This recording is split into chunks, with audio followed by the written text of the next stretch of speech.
A huge selling point in always online up-to-date SaaS products like DayZ very much is that all of your customers, your entire player base, are playing the same version of the game.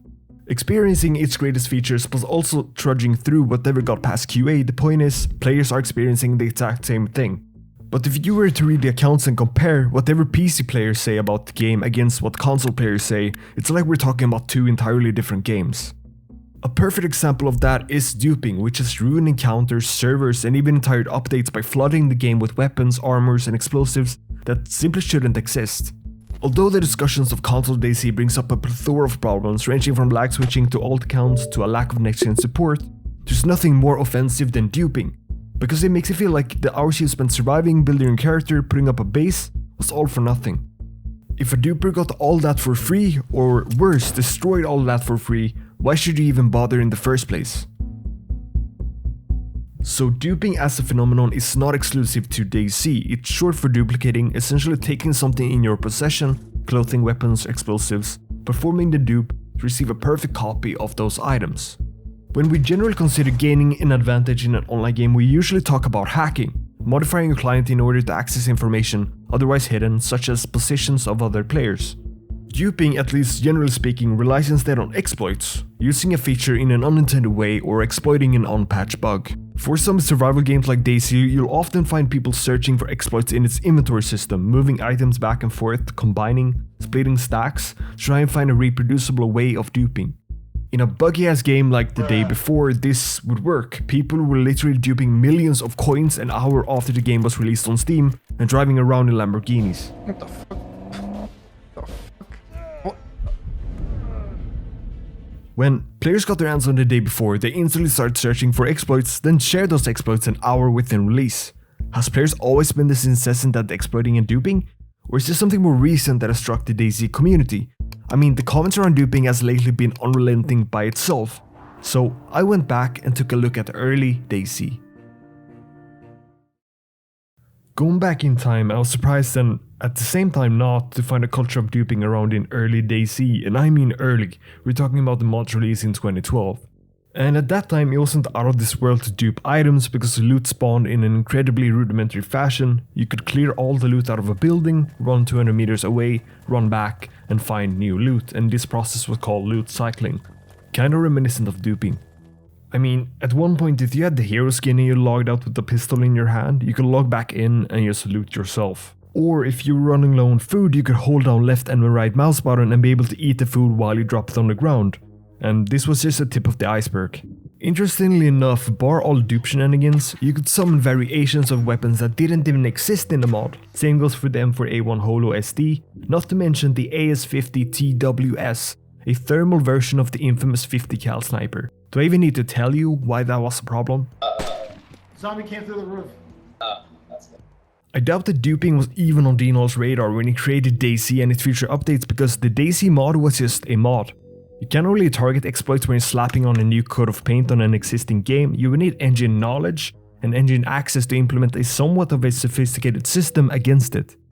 In Dean's presentations and pitches leading up to DayZ's early access release, he would often mention foul play as a main reason behind DayZ standalone. In the mod, hackers were guaranteed, you would encounter one sooner or later. The initial scope of DayZ was just supposed to be the DayZ mod without hacking, dupes, bugs, and some new content.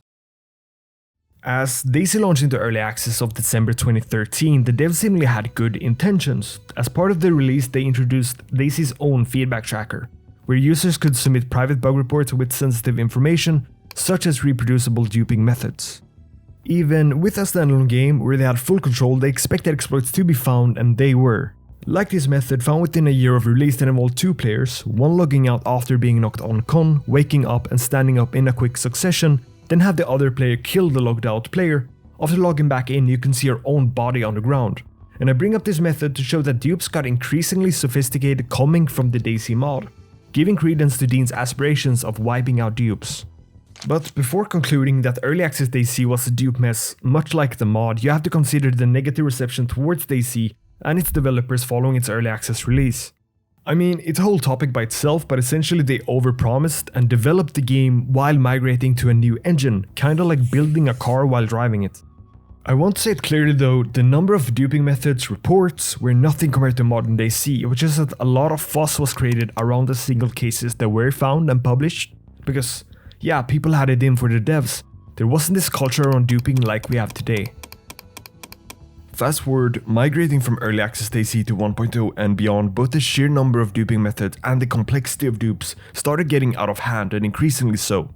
This was also when DayZ first released on consoles. It started out with a simple dupe in 1.02 that had the duper dropping his gear on the ground, joining a friend's session, then logging back into that original server to find his gear both on the floor and on his character.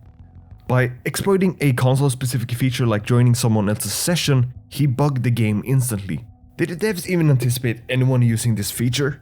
I mean, DayZ released for the first time on console just a few months before, so these types of dupes shouldn't be accepted, but should eventually be ironed out as this specific dupe was. But let's go somewhere around 1.07. If you were in or around dupers or active in duping groups at the time, you would have heard about the YouTube dupe.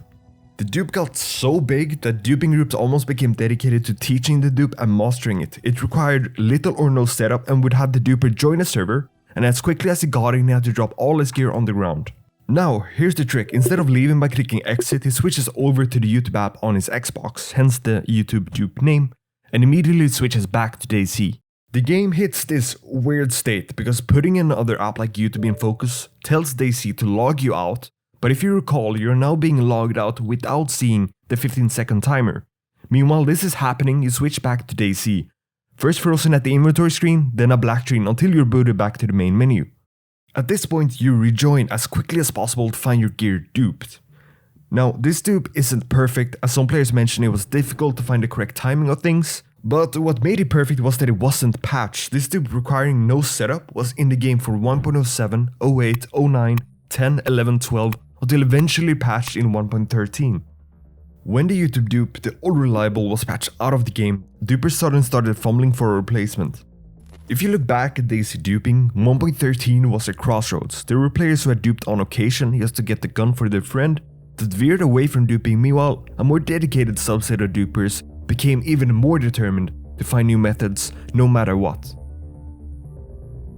If you paid attention, you'll first notice how dupes become more and more involved over time, trying to circumvent any anti-exploit measures introduced, such as WID exploit. Secondly, you notice a common denominator between each and every dupe. They all took place and were recorded on consoles. This made me turn my head away from Bohemia to us as players. What has driven so many console players to duping, enough so as to make other players quit the game completely. Coming from PC, initially when I heard about duping on console, I assumed players damn near duped out of necessity because they don't have access to PvP servers like we have, whether it's rearmed, aftermath or deathmatch servers. However, looking into community servers on consoles, you can do quite a bit. You could change starting loadouts, players can then spawn with full kits, you could change spawn points, creating a close quarters PvP experience, and you can add objects, meaning you can wall off an entire area and in that way create a deathmatch experience. None of this forces a PvP player to dupe on official when these types of servers exist. Falling into the rabbit hole of duping, I came across posts about the psychology of duping.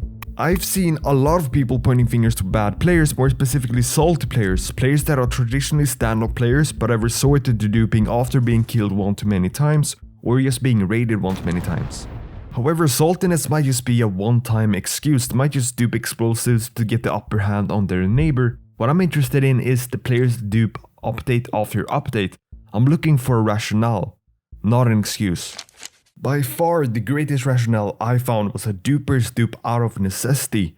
They do not have the time to loot.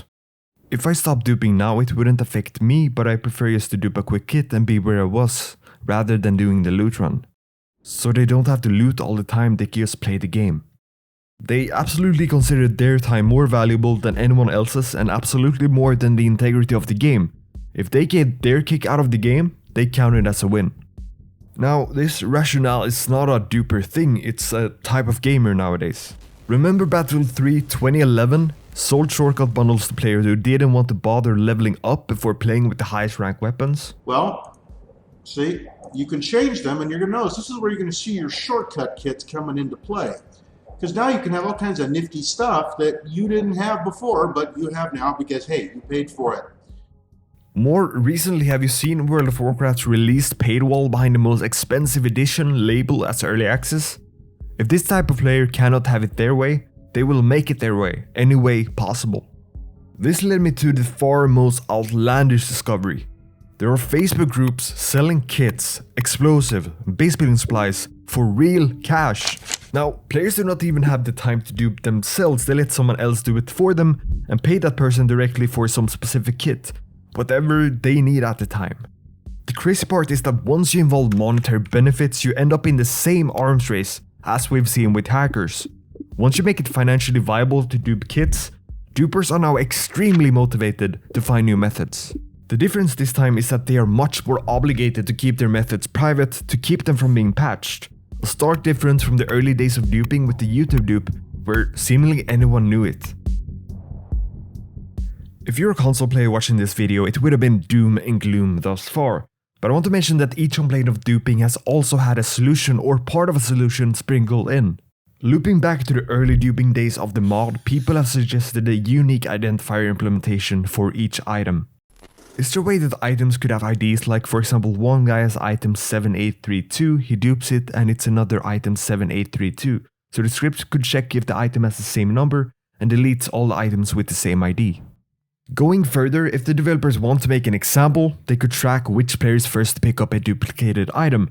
That way they could shell out bans to hopefully discourage dupers searching for alternative methods. Piggybacking on that thought, people have requested harder punishment or truthfully some punishment at all for dupers. According to DayZ's own Twitter, they'd rather put the time and effort into fixing these exploits over punishing players in rolling ban waves. However, about a year ago with the release of 1.26, there were credible rumors that a system was put in place to track dupers over time and then issue bans in waves in an attempt to catch as many dupers as possible. Nothing has been heard from it since then, and looking at the track record of Bohemia, they have never issued a ban wave, let alone a single ban on official servers. I wouldn't believe a system like this exists until I see it for myself. Have you gotten banned at all from official servers? Once in the past 3 years. We've talked a lot about what Bohemia should do and what we expect them to do, but a large part of Bohemia games are run by players through modding. And I think a better question at this point is, what can we do about duping? On the console side, you have access to standard server commands such as shutdown server, kick player, and ban player. You could also review logs to find suspicious behavior where you could see things like player name, position, and what action the player has taken. It's within these logs where you can look for excessive login and logout attempts and hopefully catch a duper. You can also look out for players moving around a quantity of loot that they reasonably shouldn't have. I mean, if someone is juggling 40 nades in their inventory and you just wiped, then that's something to look into.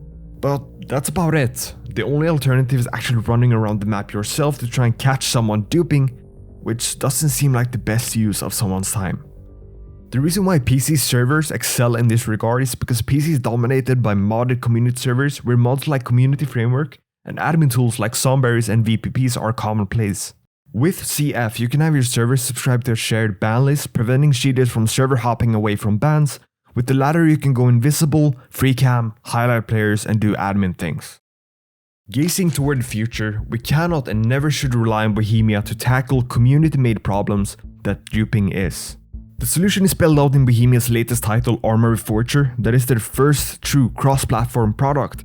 Xbox, PlayStation, and PC players can play on the same servers, ensuring a unified experience, including Bohemia's own modding workshop, where recently Reforger became the first moddable game on PlayStation.